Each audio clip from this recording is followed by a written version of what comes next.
যে বাংলাদেশের জনগণ 12 ফেব্রুয়ারি ভোটটা নিয়ে ফিরে যেতে পারবে, তাহলে 12 ফেব্রুয়ারি সন্ধ্যার মধ্যে আমাদের বিজয়ের ঘোষণা করে আমরা ইনশাআল্লাহ এই নির্বাচনে জুলাই গণঅভ্যুত্থানের পর ঐতিহাসিক এই নির্বাচনে বাংলাদেশের মানুষ উন্মুখ হয়ে আছে ভোট দেওয়ার জন্য।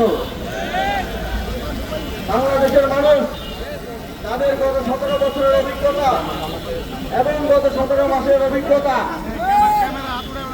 সেই অভিজ্ঞতা থেকে জুলাই গণঅভ্যুত্থানের শরীক গণতান্ত্রিক আন্দোলনের নেতৃত্ব দেওয়ার দানকারী 11টি দলের যে ঐক্য হয়েছে, সেই ঐক্যকে বিজয়ী করতে প্রস্তুত হয়ে আছে। এখন প্রত্যেকটি আসনে, প্রত্যেকটি কেন্দ্রে 11 দলীয় জোটের নেতৃবৃন্দকে বাংলাদেশের মানুষকে সাথে নিয়ে যেন বাংলাদেশের জনগণ ভোট দিতে পারে, সেটা নিশ্চিত করা আমাদের দায়িত্ব। কাঁধে কাঁধে যেভাবে দাঁড়িপাল্লা সাতটা করি রিক্সার জয় শুরু হয়েছে, যদি শুধুমাত্র আমরা নিশ্চিত করতে পারি যে বাংলাদেশের জনগণ 12 ফেব্রুয়ারি ভোটটা নিয়ে ফিরে যেতে পারবে, তাহলে 12 ফেব্রুয়ারি সন্ধ্যার মধ্যে আমাদের বিজয়ের ঘোষণা করে আমরা ইনশাআল্লাহ। আমরা একটি দলের পক্ষ থেকে দেখেছি যে তারা ঋণ খেলাপি, বিদেশি নাগরিক, চাঁদাবাজ, মাফিয়া সন্ত্রাসীদেরকে তারা মনোনয়ন দিয়েছে, এবং তারা আগে থেকেই জানে বাংলাদেশের মানুষ ইতিমধ্যেই তাদেরকে প্রত্যাখ্যান করেছে। সুতরাং মাফিয়াদেরকে, সন্ত্রাসীদেরকে, চাঁদাবাজদেরকে মনোনয়ন দেওয়ার মাধ্যমে